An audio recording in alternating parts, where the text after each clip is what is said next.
não, eu acho que é de outro planeta. Ei, galera, agora vamos começar a nossa aula 11.1. É isso aí, galera. Na 11.1 nós vamos dar uma introdução sobre genética moderna. Nas outras aulas, nós estamos falando sobre genética clássica. Professor, oi, o que é genética clássica? Genética clássica é quando a gente fala sobre as leis mendelianas, a primeira lei, a segunda lei, as extensões mendelianas, tudo analisado pelo fenótipo. O que eu observo, isso é genética clássica. Mas depois vem a genética moderna. Genética moderna, ela não se ocupa com o fenótipo, com o que observa. Ela se ocupa com o genótipo, o gene, o cromossomos, sequência gênica, biotecnologia, as biomoléculas. Ela se preocupa com analisar a tecnologia, a medicina moderna, pegar informações que são de vegetais e inserir em animais, informações de animais e inserir em vegetais. Ela faz aqueles biofármacos, onde medicamentos são geneticamente modificados e específicos para uma determinada doença de uma pessoa. Então, hoje nós vamos falar uma introdução histórica da genética moderna. E aí, aos passos, a gente vai entendendo como. Porque na genética clássica, Tata, nós falávamos muito só sobre o que a gente observa. Agora, antes de acontecer, a gente já analisa, olha, ali aquele gene, a probabilidade é aquele gene. A gente pode silenciar esse gene para aquela determinada mutação não se expressar. Então, nível de tecnologia agora um pouquinho mais para a gente poder ter ferramentas que vão mais profundo, né? Para poder analisar e identificar o que realmente está acontecendo. É a palavra-chave. Ferramentas. A genética moderna vai trazer ferramentas de biotecnologia que vão auxiliar tanto em questões de doenças como em questões de produtos alimentícios. É através da genética moderna que a gente consegue cultivar algodão em Rondônia, consegue cultivar soja em Rondônia. Então, adaptando cada um dos organismos, né, ao ambiente. Então, a nossa aula 11.1 é uma aula introdutória que a gente vai intitular como Precursores da Genética Moderna. E sabe o que é interessante dessa aula? Lá vem a professora Tabita filosofando novamente, eu adoro. É que ninguém faz nada, galera, ninguém faz nada sozinho. Nenhum ser é completo sozinho, tá? Fica a dica. Aí a gente vai ver vários nomes, vários estudiosos, cada um contribuindo com o seu conhecimento, dando ali o seu sangue, dando ali as suas sugestões, colocando, fala, caramba, por que isso, por aquilo? Olha, eu tô na dúvida disso, mas vem um outro que é bioquímico, vem outro que é físico, vem outro que é químico, vem outro, entendeu? Isso é maravilhoso. Na genética clássica, a gente só ouvia falar Mendel. Na genética moderna, inconscientemente, a gente está falando de pesquisa. E as pesquisas não são feitas só, elas são feitas com colaboradores, cada um na sua área. Tem o químico, que é diferente do bioquímico, diferente do biólogo, do físico e do matemático. Cada um tem uma visão sobre um determinado assunto. É isso que enriquece, né? O biólogo vem com o seu conhecimento dentro da ciência e tecnologia, mas com um olhar voltado para as interações dos seres vivos com o ambiente. A interação, a visão do biólogo com essas interações contribui com o químico, com o físico, com o geólogo. Professor, mas não é genética? É porque todo esse arcabouço está na biologia, está na química. Arcabouço que eu estou falando é porque nós vamos ver que o material genético, a genética moderna, não trata só do humano. Sim. Trata dos animais, dos todos vegetais, dos micro-organismos, vírus, porque vem as vacinas. E não adianta você ter uma vacina que tem um químico. Os pesquisadores que vão auxiliar para contribuir na produção de uma vacina, na produção de um determinado medicamento. Então, cada um faz a sua contribuição e depois faz as publicações, né, Tata? E é muito importante, a gente vai ter uma aula sobre essa questão da biologia molecular, mas a gente compreender, por isso que quando você estudou lá no segundo ano, sobre as formas reprodutivas do cérebro, não é para você deletar o conteúdo de um ano para o outro, não, galera, é para você ir somando e organizando essas ideias. Por quê? Porque para chegar no que hoje a gente tem dos organismos geneticamente modificados, houve um estudo, né, um conhecimento a priori para poder identificar como é que esses organismos se reproduziam e como é que funcionava isso para eles poderem utilizar isso nas ferramentas mais modernas. Tá? Então isso vai tudo interligando uma coisa com a outra. Vamos para lá, para nossa aula? Aula 11.1, joga ali. Falando então sobre a genética moderna, então a gente vai ver uma contextualização histórica. Nós vamos falar sobre os precursores. Como que foi que essa genética moderna foi se organizando e a partir de que momento, né?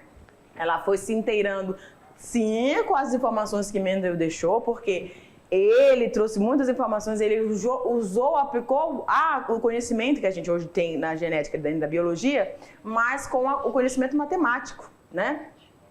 Tá tite? Fica tite não. E com os experimentos, tá bom? Vamos lá então. Quer ir? Iniciou com a obra do frade Agostinho Gregório Johann Mendel. Seu trabalho em plantas de ervilha, publicado em 1866, descreveu o que veio a ser conhecido como herança mendeliana.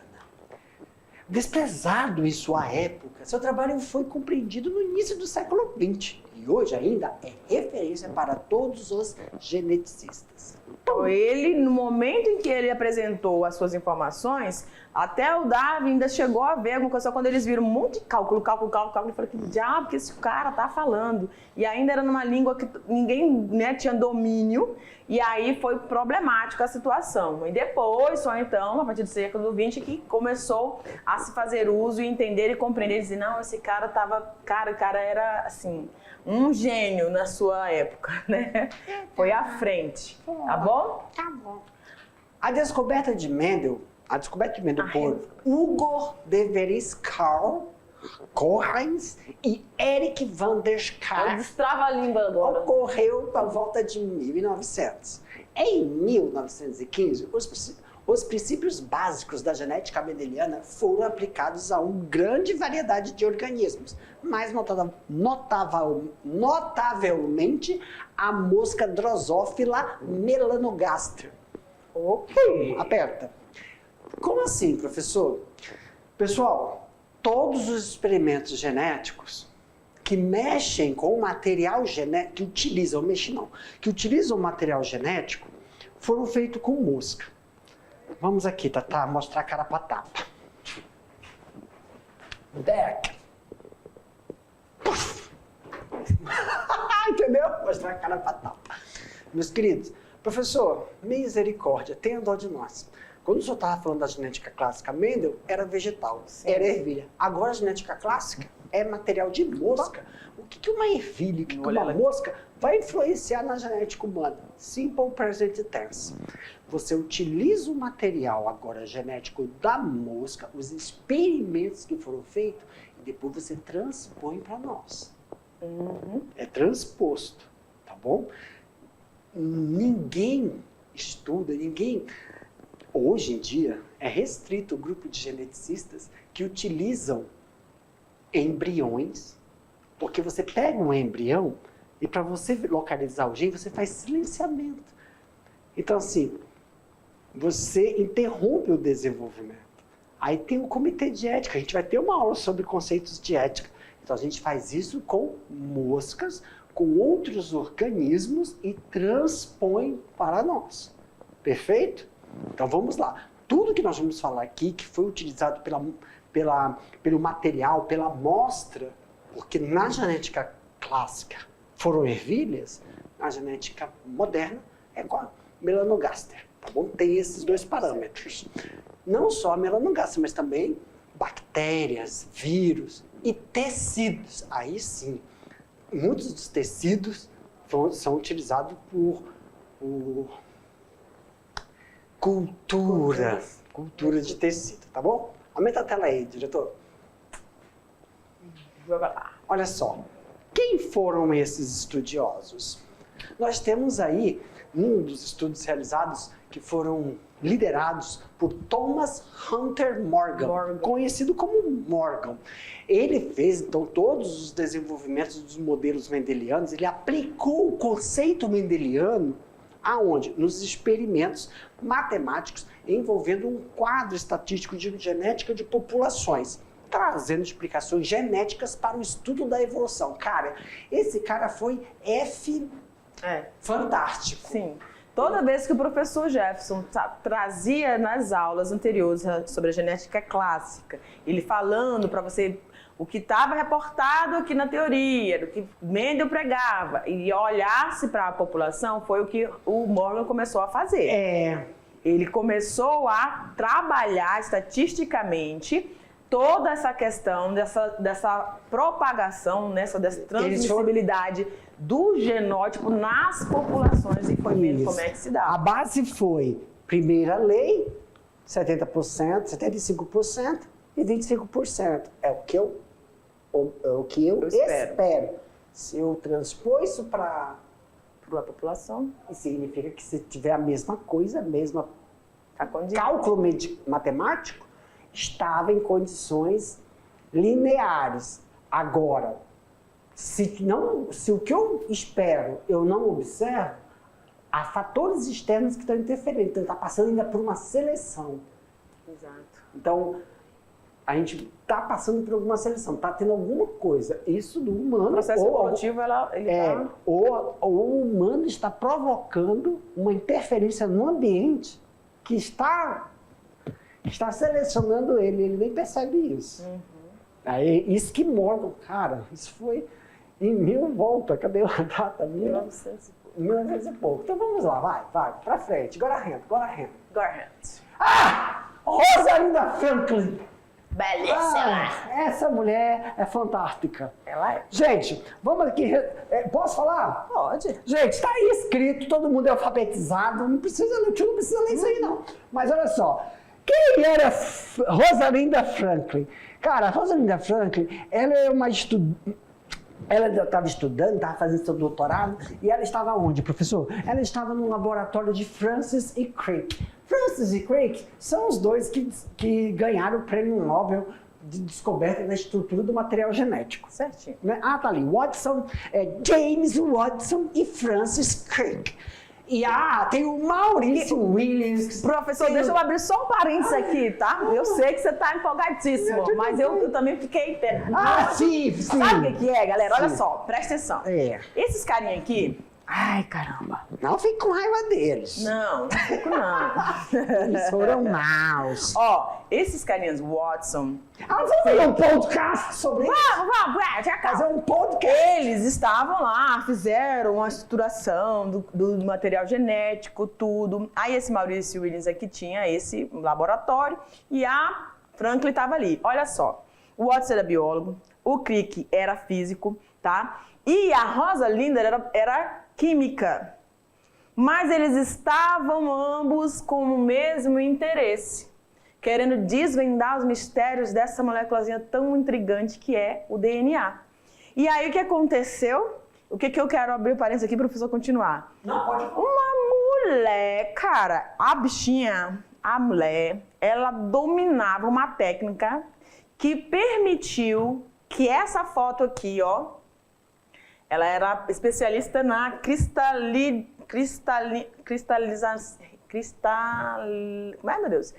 cristalização radiográfica. Então, ela conseguiu tirar várias, vou dizer, tem fotografia, mas ela conseguiu e teve essa imagem aqui que é conhecida como a foto 21.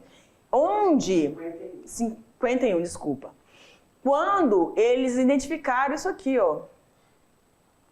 a dupla hélice.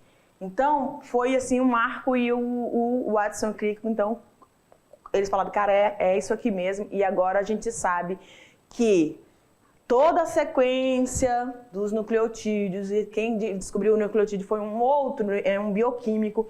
Eles fizeram essa sequência e foram organizando para ver, e quando eles fizeram esse achado dessa dupla hélice, então facilitou tudo. Uhum. Bora lá. Watts sugeriu que essa ideia da Franklin fosse premiada. É aquela questão, né? Ela, mexendo muito com a radiografia, tudo, ela infelizmente adquiriu um câncer no ovário. E muito jovem, 37 anos, ela veio a óbito, tá? Eles... Só pra lembrar, Pode. Na época, pessoal, não se usava toda aquela palavra fermentada, os EPIs, né? Cada um tem um EPI diferente para a área que você atua. Na época, não se sabia que isso poderia provocar câncer. Hoje em dia se sabe e não se usa. Alterar.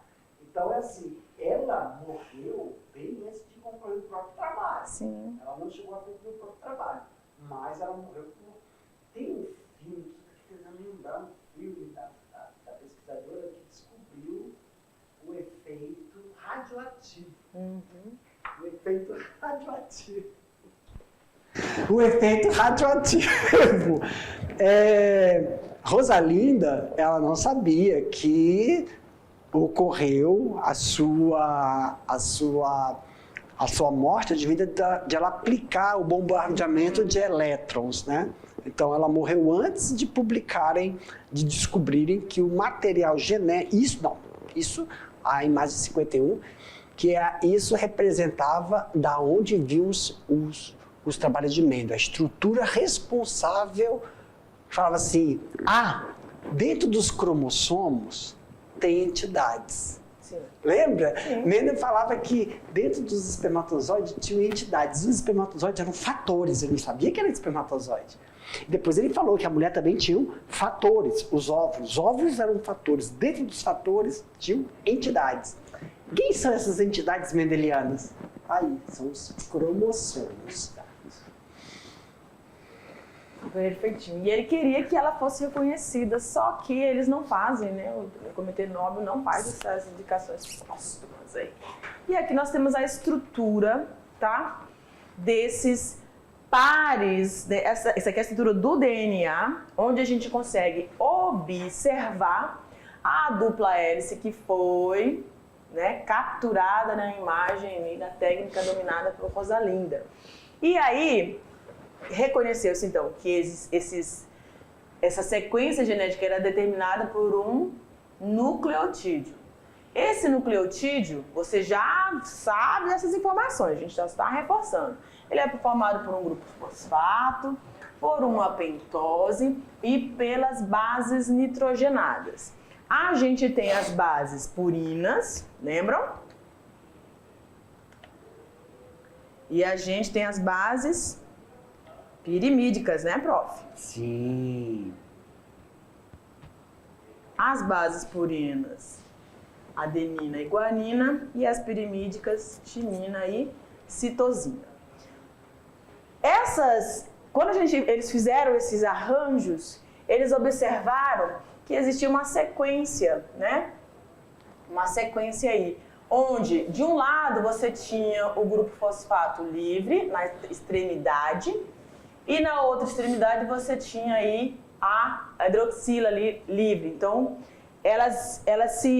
é como se fosse posso traduzir assim, né, professor? Desculpe se usar a expressão diferente de um geneticista. Mas é como se fosse uma mão dupla. Sim, né? É essa mesmo. Ok. Então, eles se organizavam justamente por causa dessas bases purinas pirimídicas. E aí, observou-se que tem aquela teoria de Chargaff, né, onde você tem essas bases, elas são equivalentes. A mesma quantidade de adenina, você vai ter aí a quantidade de guanina. Tá? E a mesma quantidade de timina vai ser a mesma quantidade de citosina. Certo? Agora, eu fico, toda vez que alguém fala sobre... Como é que Chargaff? Eu não consigo entender, porque assim... Se eu tenho timina, tem que ter guanina. Né? Se eu tiver citosina, então, claro que são diretamente proporcionais. Eu não sei, eu não entendo E olha que eu sou da E área. pior que algumas questões ainda são trazidas dentro desse... E eu sou da área. Assim, eu não entendo o que ele quis dizer com isso. Vambora. Tá entendendo? Aí, enfim, eu acho tipo assim... Não tinha o que fazer. Ai, dá licença. Ai, quantidade de guanina é igual a quantidade de suicídio. Eu falei, mas se fala que tem que ser pareado, e aí? Né? Tem que ser equivalente, né? Não tem...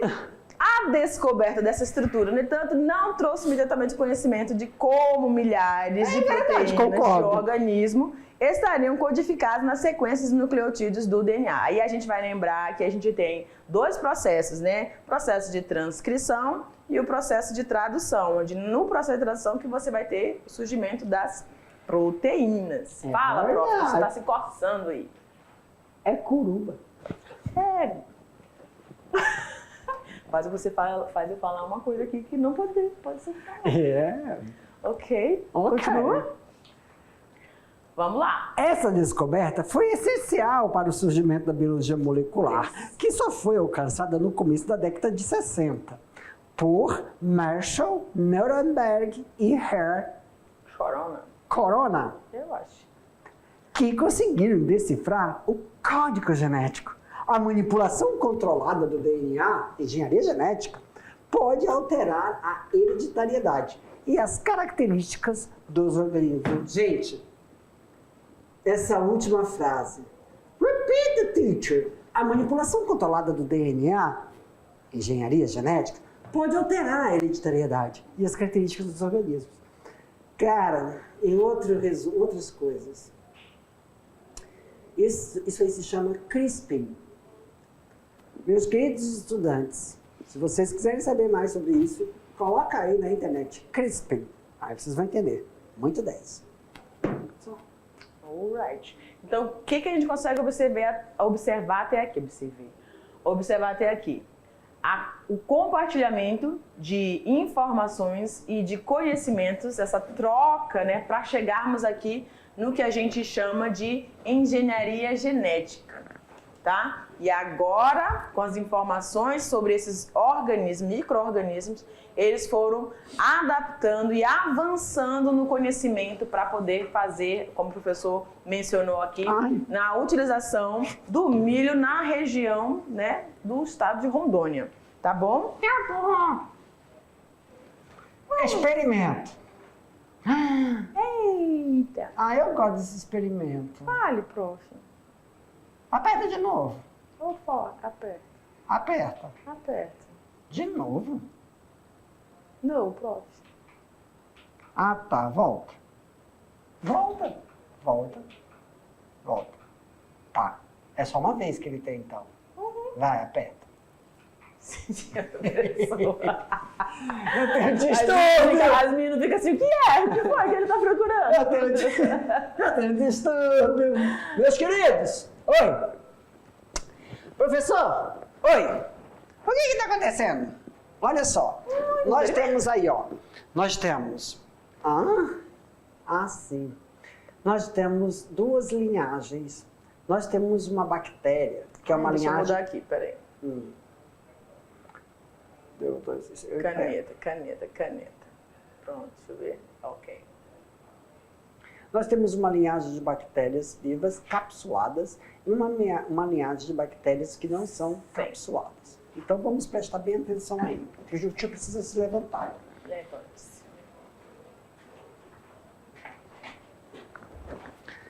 Quer vir pra cá? Vem pra cá? Eu fico aqui. Fica aí mesmo? Então vem pra cá. Não, ó. Essas bactérias que têm cápsula, vocês estão vendo que elas são marronzinhas.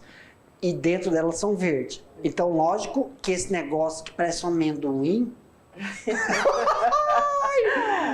É muito louco! Eu vivo no mundo louco, Tatá! Parece um amendoim. Aí tem as outras que parecem ervilhas. Isso aqui é um rato, prof? É um rato. Então o que acontece? Elas foram aquecidas, Tatá. Tanto do number one, aqui ó, pega primeiro, elas foram aquecidas. Mas se você pegar essa bactéria e injetar no ratinho, ele morre. E se você pegar essa bactéria Sem cápsula? e já está no ratinho, Não morre. ele não morre. Então, a gente fala que bactérias encapsuladas, que é a número 1, elas são patogênicas. Certíssimo. Bactérias que não têm cápsula não são patogênicas. Elas não causam infecção. Aí eles pegaram e fizeram o quê? Aqueceram as bactérias encapsuladas, as que são patogênicas. Então eles falaram, vamos tentar ver se mata as bactérias, né?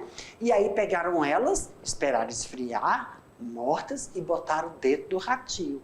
E olha, o rato live! O rato sobrevive! Ele é um survive! Sobrevive. Oh, we survive!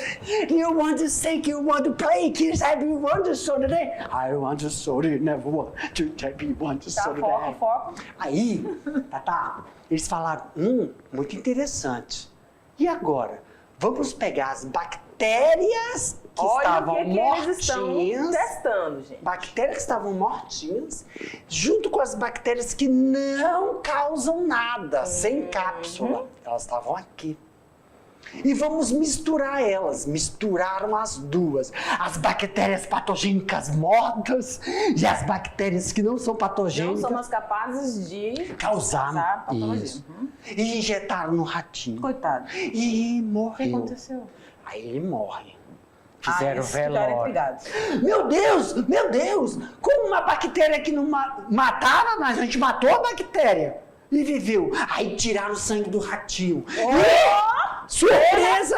Olha o que aconteceu, gente. Tinham bactérias. Elas vieram do além, Tatá. Capsuladas. Vieram encapsuladas. Do you believe this? Eu acredito. Aí, aperta de novo. Aperto. Eles queriam descobrir como. Volta. Como isso acontece. Meu Deus. Beck, agora a gente tem que ir pra cá. Beck, diretor. Minha cara. Professor. Cadê? Eu não entendi nada. Muito simples. Pessoal, essas bactérias aqui são bactérias patogênicas. E elas têm cápsula. Essas bactérias são bactérias que não são patogênicas. O que acontece? Foi injetado bactérias patogênicas no rato e o rato morre. Bactérias sem cápsula não mata o rato. Tudo bem? Aí pegaram as bactérias que matam o rato e aqueceram. Nós temos que lembrar que tem bactérias que têm essas cápsulas, são proteínas. Toda proteína, quando é aquecida, ela perde a atividade biológica. A gente chama isso de desnaturar. Altera a estrutura das proteínas. E aí, o que acontece, professor? Tem que lembrar lá da aula de biologia, né, Tatá? Sim. Lá na aula de biologia, acho que foi no primeiro ano, vocês viram que as membranas, as cápsulas, têm proteínas que se ligam ao tecido do ratinho, do humano, e conseguem abrir e entrar e invadir, causar uma infecção. Se eu aqueci, essa proteína é assim, ficou assim, ela não tem mais como fazer sinalização e invadir. Perfeito? Quando eu misturo bactérias desnaturadas, o que significa, professor? Que foi aquecida e alterou a estrutura da proteína. A proteína era assim e mudou a proteína, desnaturadas. Ela não está morta, ela só está com a atividade biológica parada. Inativa, né? É isso, inativa. E aí, quando você misturou, o que aconteceu, professor? Aconteceu que essas bactérias se misturaram.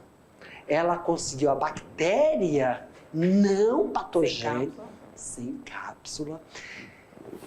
Conseguiu, porque fragmentou-se, e aí ela conseguiu absorver material genético das patogênicas e reconstituir a cápsula, causando infecção ao ratinho. Aí a gente tem que lembrar daquele processo lá que acontece nas bactérias de transformação, né? Quando ela incorpora material, né? E aí...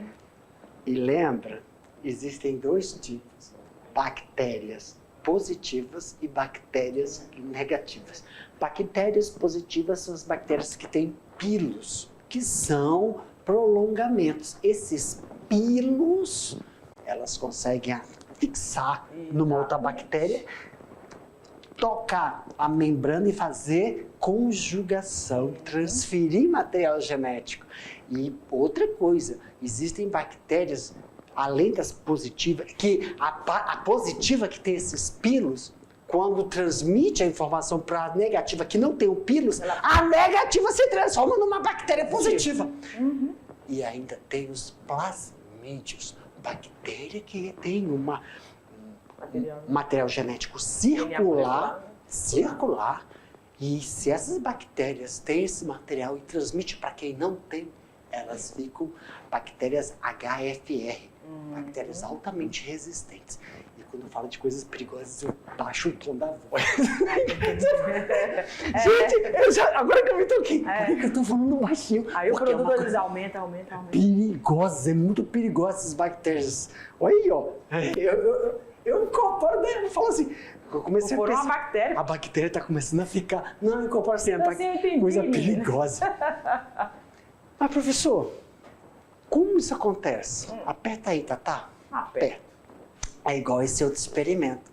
Porque o que eles queriam com isso? Eles achavam, meus queridos, que a proteína que mandava a informação genética. Pode um absurdo desse? Não, porque é verdade. Eles achavam que a informação genética era da proteína, não do material genético. Acredita? Então, esse experimento veio para elucidar e falar, olha, não são as proteínas que mandam a informação genética. É o material genético que, como a Tatá falou, tem a duplicação, transcrição e tradução. Então, o material genético, DNA, produz uma informação que vai estar embutida no RNA mensageiro e o RNA mensageiro traduzir nas proteínas, não que as proteínas levam. Por exemplo, nós temos vírus do tipo B e vírus do tipo A. O que eles fizeram? Tiraram as proteínas, os capsídeos. É o vírus do tabaco que ataca a plantação de tabaco. Tiraram as proteínas do vírus do tabaco, tiraram. E aí, pela engenharia genética, inseriram as proteínas do vírus B no RNA do vírus A. Olha aí. Fizeram um híbrido e injetaram numa folha de tabaco. E eles se proliferaram e depois você retira os vírus. Tu vê essas pintinhas? Tirou os vírus. E eles observaram que só tinha vírus do A. E onde que estão os vírus com capsídeo B? Não, detalhe, né? Vírus somente do A, cadê aqui? Sim, só do Lá A. do A e a cápsulazinha. Do A! A cápsula do B? Olha aqui que eles tinham feito, ó. O A com a proteína do B. Do B. E aí injetaram. Só que produziu só vírus do tipo A. E cadê o capsídeo B? Porque as proteínas não transferem informação. Quem transfere é o material genético, tanto de RNA ou DNA. Perfeito. E assim, aperta aí, Tatá. Professor, fiquei intrigado. Quero saber mais sobre... Aperta, Tatá.